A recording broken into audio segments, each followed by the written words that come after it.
Hi, I'm Shiloh Thomas from Arctera. Welcome to Surveillance Signals, where we look at how global financial institutions are navigating change in communications surveillance.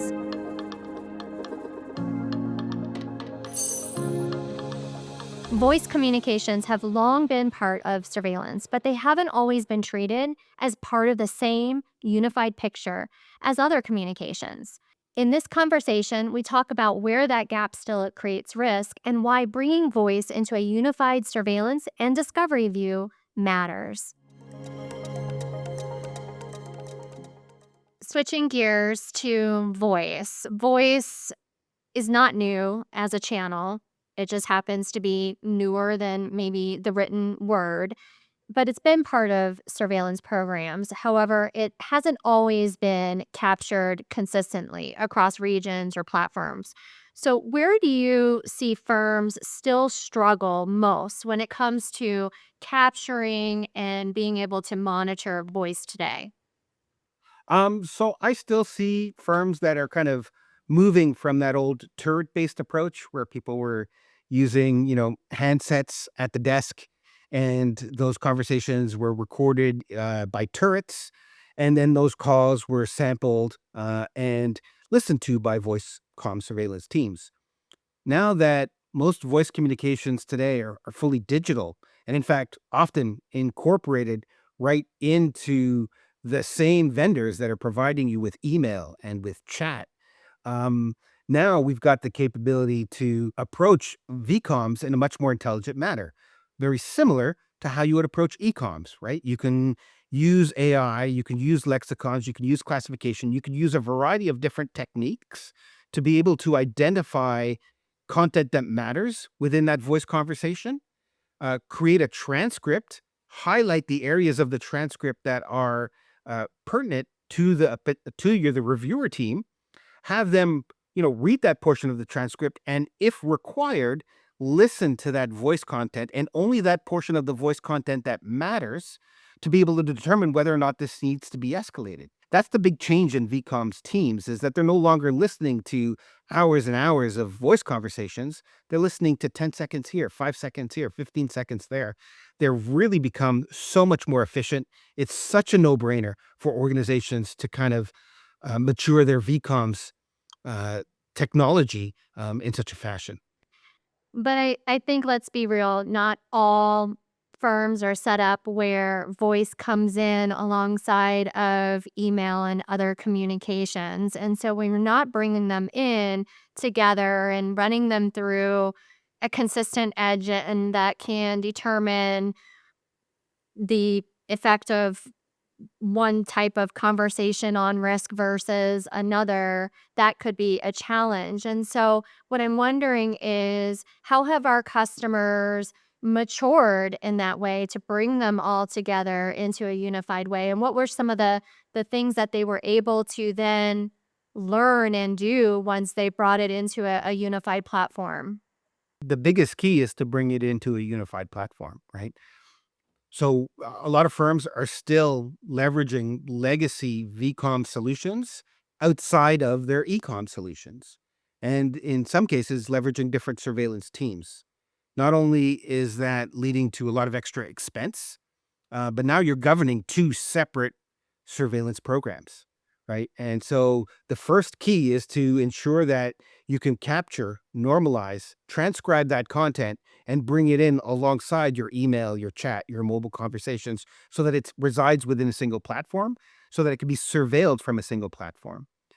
If you can get to that point, that's fundamentally the change that needs to happen. And honestly, the change we're seeing across the board. We know that a number of firms still need to mature to that level, but I would call those firms maybe lagging a little bit behind because I think we've kind of crossed a threshold where the expectation is that communications are coming in a unified way. When you're sitting down with a compliance executive, let's say a compliance officer, and they have that desire. They understand the value of bringing BComs alongside of all the other channels, but their IT organization is not yet ready. They don't have a project, they don't have the budget. What are some of the conversations they should be leading their IT team with to demonstrate the need for that and why it needs to happen today versus tomorrow? Well, one, if they're running two separate surveillance programs, a VCOMS surveillance program and an ecom surveillance programs, just size up the costs that are associated with both the technology costs, the people costs, the overall costs and burden to the compliance leaders organization itself, right? When you can understand how much that is impacting the firm in terms of resources, comparing that to a single solution that can do both, it's a no brainer. It really is. And when you look at the efficiencies in surveillance a modern VCOMS approach provides, that further pushes that story into no-brainer territory. Now, you had mentioned that when you're able to bring becomes in, you can now start to, with the power of AI and some other tools, you can now start to transcribe and even translate that particular conversation. And that is immensely good for large firms, especially firms that operate in multiple regions. English is my first language, but Japanese is not. So, tell us a little bit about some examples that you've had working with customers that have had to sit in the seat of maybe an English native speaking reviewer, but yet they're reviewing communications in a different language. And certainly it can go vice versa. Right. Well, so before the requirement was that someone can kind of understand the communication that was coming in. So if it was coming in a different language, how do you set up your alerts? How do you properly surveil that communication? Today, with the power of transcription and translation, all of that can be um, normalized into the language that your surveillance team speaks, whether that's English or Spanish or whatever it happens to be. Um, Obviously, the mechanism that has allowed that to happen is the increase in accuracy of the AI with the recent emergence that we've seen in these large language models. They've made it so that it's so accurate. We're talking 95, 98, even higher in some situations. Um, and so that's as reliable, if not more, than what human beings can do on their own.